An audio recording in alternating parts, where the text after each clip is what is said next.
नमस्कार, स्वागत है आपका संवाद 365 देख रहे हैं आप। आपके साथ मैं हूं दिग्विजय सिंह चौहान। उत्तराखंड की खबरों पर नजर डालेंगे। सबसे पहले खबर मुख्यमंत्री पुष्कर सिंह धामी से जुड़ी हुई। मुख्यमंत्री पुष्कर सिंह धामी नैनीताल क्षेत्र में पहुंचे, जहां पर पहुंच करके उन्होंने कार्यकर्ताओं से मुलाकात की, एक बैठक की, उसके बाद मंदिर में जाकर के पूजा अर्चना भी की।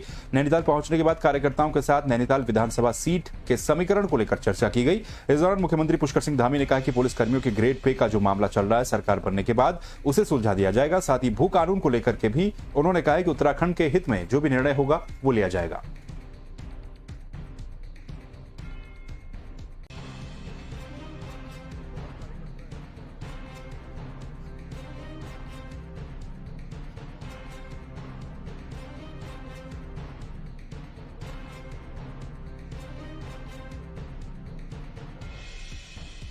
कहीं नहीं है, हम पूरी तरह से जीत रहे हैं और हमने नारा दिया है अब की बार 60 पार।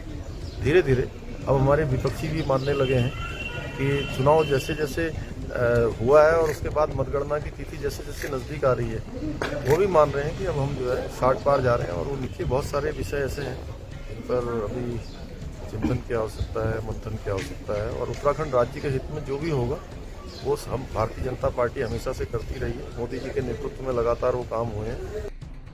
वहीं चंपावत में सड़क हादसे के बाद मुख्यमंत्री पुष्कर सिंह धामी जो मारे गए लोग हैं उनके परिजनों से मुलाकात करने पहुंचे। इस भीषण हादसे में मारे गए लोगों के परिजनों से उन्होंने मुलाकात की और संवेदना प्रकट की। बुधवार को चंपावत पहुंच करके पुष्कर सिंह धामी ने मृतकों के परिजनों से मिलकर उन्हें सांत्वना दी। वहीं हल्द्वानी के सुशीला तिवारी अस्पताल पहुंच करके भी उन्होंने हादसे में घायल हुए लोगों से मिलकर के उनके स्वास्थ्य के बारे में जानकारी ली।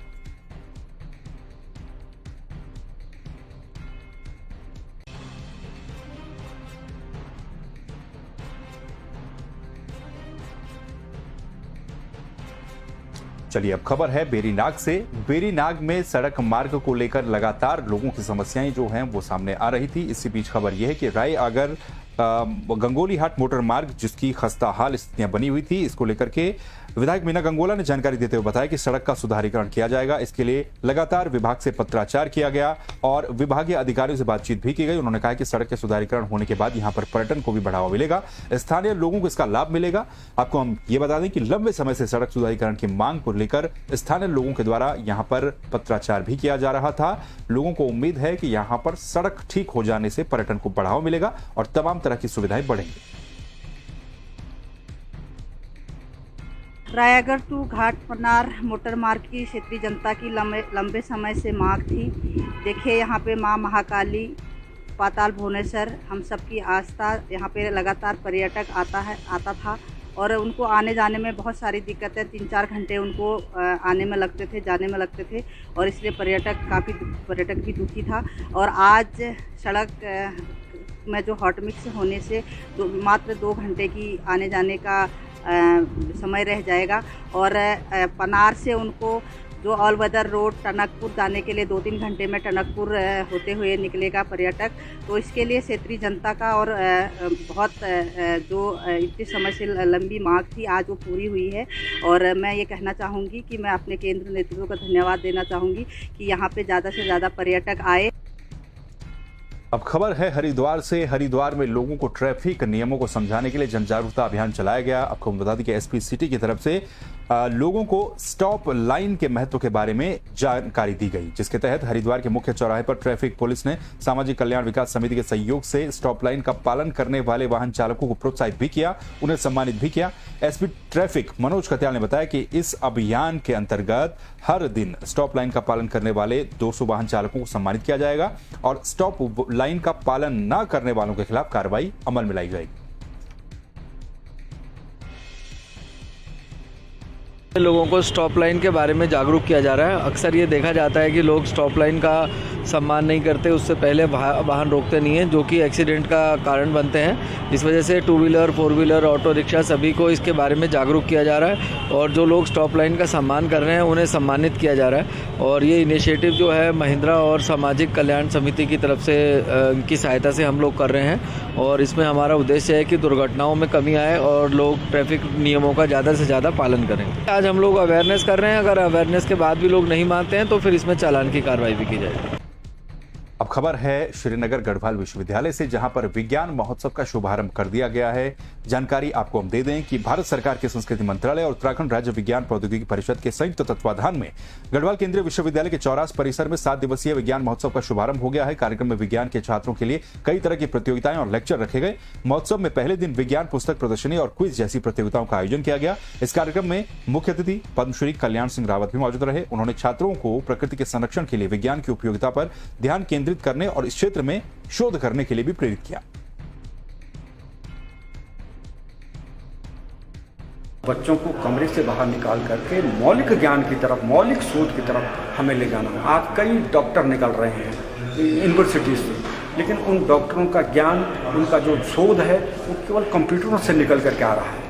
लेकिन प्रकृति में जा कर के जो शोध करना है, क्या हो रहा है, क्या बदलाव, हिमालय को कैसे हम टूटने से रोक सकते हैं, जंगलों को कैसे हम बर्बाद होने से रोक सकते हैं, पानी के स्रोतों को हम कैसे विकसित कर सकते हैं, ये तभी तो होगा जब वो फील्ड में जाएगा, जब वो गांव की तरफ जाएगा, जब वो जंगल की तरफ जाएगा, जब वो हिमालय की तरफ जाएगा। तो उसको देखना होगा ना, तभी तो हमारी प्रकृति भी सुरक्षित रहेगी। जब उसको अपने भूगोल का पता होगा कि मेरा भूगोल ये है, मेरा हिंदुस्तान ये है, मेरा उत्तराखंड यहाँ से यहाँ फैला हुआ है, इसकी विविधताएं ये हैं, तभी तो उसका ज्ञान बढ़ेगा, उसको प्यार आएगा अपनी धरती से। वहीं पौड़ी में डीएम विजय कुमार जोगदंडे ने राज्य स्तरीय कई विकास योजनाओं की समीक्षा बैठक ली। राज्य सेक्टर की समीक्षा बैठक में डीएम विजय कुमार जोगदंडे ने कम धनराशि खर्च करने वाले विभागों को जमकर फटकार लगाई। डीएम ने 10 विभागों के अधिकारियों को स्पष्टीकरण मांगा है, साथ ही जल्द ही कार्यप्रणाली में सुधार के निर्देश भी दिए हैं। विकास भवन में आयोजित इस बैठक में यह सामने आया कि वन विभाग, लोक निर्माण विभाग, जिला विकास अधिकारी विभाग, पेयजल निगम, राजकीय सिंचाई जैसे विभागों में कम धनराशि खर्च की गई है। पद के विभागों के जो कार्यों की प्रगति थी उसको आज एक बार रिव्यू किया गया है। कुछ विभाग जो है वो अपना कार्य को जो तय समय सीमा होती है उसके अनुसार नहीं कर पा रहे थे और उनका बहुत प्रगति जो है वो कम दिखाई दे रही थी। ऐसे सभी विभागों को जो है शोकॉज नोटिस हम जारी कर रहे हैं, उनको चिन्हित किया गया है। जिला योजना में हमारा जो प्रगति है वो 90% तक हम कर चुके हैं और हमारा ये प्रयास है कि हम लोग उसको 100% करने का प्रयास कर रहे हैं। तो उस दिशा में जो विभाग पीछे रह जाते हैं उनको हम आज चेतावनी दिया है कि उसको काम को बढ़ाया जाए। वहीं मौसम विभाग की भविष्यवाणी के मुताबिक देर रात को प्रदेश के कई इलाकों में बारिश और ओलावृष्टि हुई है। ठीक इसी तरह से मौसम विभाग के पूर्वानुमान के अनुसार टिहरी के बिलंगना और बालखंगा तहसील में देर रात को जोरदार बारिश और ओलावृष्टि हुई, जिस वजह से केनवर, बासर, आरगढ़, गोनगढ़, बूढ़ा केदार जैसे क्षेत्रों में फसलों और पेड़ पौधों को काफी नुकसान झेलना पड़ा। कि जो ये ओलावृष्टि हुई है जैसे ढांडू बोला गढ़वाल में बहुत ज़्यादा हुआ है और मुझे लगता है इस बार गेहूं की फसल जो है चौपट हो गई है। कुदरत का कहर क्या हो रहा है, इसको प्रशासन को संज्ञान लेना चाहिए और तुरंत जो है इसकी जांच पड़ताल करनी चाहिए, जिससे जो है आने वाला भविष्य में लोगों को खाने से संबंधित कोई दिक्कत ना हो। और मैं ये अपेक्षा करता हूँ प्रशासन से वो शीघ्र अपने प्रतिनिधि को यहाँ भेजें। बात कर लेते हैं बोर्ड परीक्षाओं को लेकर। तो उत्तराखंड विद्यालय शिक्षा परिषद जो है बोर्ड परीक्षाओं की तैयारियों में जुट चुका है। उत्तराखंड विद्यालय शिक्षा परिषद बोर्ड परीक्षा 28 मार्च से 18 अप्रैल तक होने वाली है। 10वीं और 12वीं की बोर्ड परीक्षा के लिए तैयारियों में परिषद जो है जुट गया है। विद्यालय परिषद की शिक्षा परिषद की सचिव नीता तिवारी ने जानकारी देते हुए बताया कि 10वीं में जहां 10वीं और 12वीं में कुल 2,43,229 परीक्षार्थी शामिल होंगे। इसके लिए कुल 1,333 परीक्षा केंद्र बनाए गए हैं, जिसमें 191 संवेदनशील हैं, 18 अति संवेदनशील परीक्षा केंद्र है। नीता तिवारी ने यह बताया कि हमारी परीक्षा करवाने को लेकर युद्ध स्तर पर तैयारियां चल रही हैं। सभी तैयारियों को अंतिम रूप दिया जा रहा है। हमारे बोर्ड की परीक्षाएं 28 मार्च से शुरू होकर 18 अप्रैल तक चलेंगी। इस बार हमारे 2,43,229 परीक्षार्थी शामिल हो रहे हैं और 1333 हमने परीक्षा केंद्र बनाए हैं, जिनमें 191 परीक्षा केंद्र हमारे संवेदनशील हैं और 18 परीक्षा केंद्र अति संवेदनशील हैं। इसके साथ साथ में हमारी प्रैक्टिकल परीक्षाएं 22 फरवरी से 20 मार्च तक चलेंगी और हमारी सभी तैयारियां युद्ध स्तर पर चल रही हैं।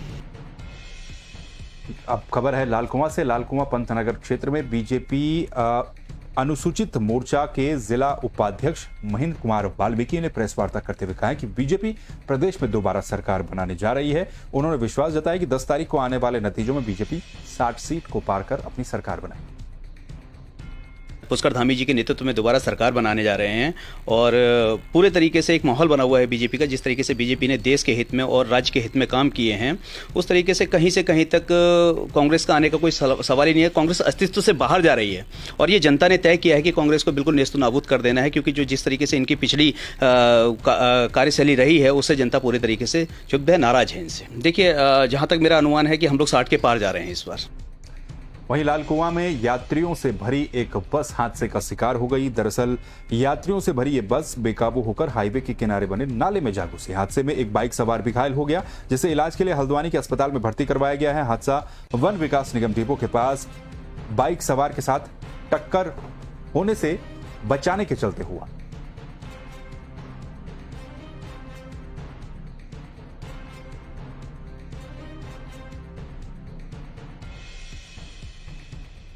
अब खबर है पिथौरागढ़ से। दरअसल पिथौरागढ़ में मुनस्यारी से लेकर और हल्द्वानी तक हेली सेवा शुरू होने जा रही है। इसको लेकर के तमाम तरह की तैयारियां चल रही है। पिथौरागढ़ के जिलाधिकारी डॉक्टर आशीष चौहान ने जानकारी देते हुए बताया कि इस सेवा के लिए पहले से ही प्रस्ताव तैयार कर शासन के पास भेज दिया गया था और अब इसकी डीपीआर भी भेजी जा रही है। उन्होंने ये भी बताया कि मुनस्यारी में प्रॉपर हेलीपैड बना हुआ है, ऐसे में यहां से हवाई सेवाएं आसानी से शुरू की जा सकती हैं। डीएम ने बताया कि आचार संहिता के हटने के बाद जल्द ही हवाई सेवा शुरू होने के आसार हैं। इस संबंध में हमसे प्रस्ताव मांगे गए थे और अभी डीपीआर भी हमारी तरफ से प्रिपेयर करके भेजी जा रही है। मैं उम्मीद करता हूं कि हल्द्वानी मुनस्यारी की कनेक्टिविटी, क्योंकि हमारा वहां पे कंक्रीट का प्रॉपर हेलीपैड कंस्ट्रक्टेड है और एक बिल्डिंग भी बनी हुई है, तो वो एक आइडियल साइट है जिस पे ये सेवा स्टार्ट हो सकती है। वहीं हल्द्वानी में बढ़ते अतिक्रमण को लेकर पुलिस और स्थानीय व्यापारियों ने एक अभियान चलाया, संयुक्त अभियान चलाया गया, जिसके चलते शहर में लगातार बढ़ रहे अतिक्रमण से लोगों को दिक्कतें हो रही थी। पुलिस ने अतिक्रमण करने वालों पर कार्रवाई भी की है और बाजार से अतिक्रमण हटाने के लिए व्यापार मंडल से बातचीत भी की। व्यापारियों का कहना है कि पुलिस के द्वारा जो अतिक्रमण हटाया जा रहा है वो सराहनीय है, लेकिन इस अतिक्रमण को हटाने से व्यापारियों को काफी दिक्कतें भी हो रही है। स्थानीय लोगों ने कहा है कि अतिक्रमण से लोगों को काफी दिक्कतें हो रही थी और जाम की स्थिति भी पैदा हो जाती थी। अतिक्रमण हटने के बाद वो समस्याएं दूर हो जाएंगी। उनके बाजार क्षेत्र में अतिक्रमण ना हो, नाजायज दुकान ना लगे। 98% व्यापारी इस बात से सहमत था कि बाजार अतिक्रमण मुक्त होना चाहिए। हमारे किसी भी व्यापारी ने कोई अतिक्रमण नहीं किया। मैं आपको बता दूं, आप बाजार में जाएंगे, व्यापारी से बात करेंगे तो आपको बड़ी संतुष्टि मिलेगी कि व्यापारी की सोच इतनी अच्छी है। हर व्यापारी चाहता था कि बाजार से अतिक्रमण हटे, लेकिन पहल करने बिल्ली गले में घंटी बांधने वाली बात थी। तो इस समय अगर आप जाएंगे, व्यापारी भी बहुत खुश है और ग्राहक भी बहुत खुश है। एसएसआई के नेतृत्व में 2 टीमें बनाई गई हैं और जो लगातार अतिक्रमण के ऊपर कार्रवाई कर रही है। बेसिकली हमारा इसके बाद जो दूसरा सबसे महत्वपूर्ण काम है वो है सत्यापन को लेकर के, जिसमें जितने टेम्पो चालक हैं और जितने फर ठेली वाले हैं इनका लार्ज स्केल पे सत्यापन कराया जाएगा। वहीं चमोली के डीएम ने सामुदायिक स्वास्थ्य केंद्र में पहुंच करके अस्पताल की व्यवस्थाओं का जायजा लिया। चमोली डीएम हिमांशु खुराना ने गुरुवार को अचानक थराली पहुंचकर सामुदायिक स्वास्थ्य केंद्र थराली में अस्पताल का औचक निरीक्षण किया। इस दौरान उन्होंने अस्पताल में सफाई व्यवस्था और पिछले 7 महीने से बंद पड़ी एक्सरे मशीन को लेकर नाराजगी जताते हुए जमकर फटकार भी लगाई। निरीक्षण के दौरान जिलाधिकारी चमोली अस्पताल, ओपीडी, फार्मेसी और वार्डों की स्थिति का जायजा लेने भी पहुंचे।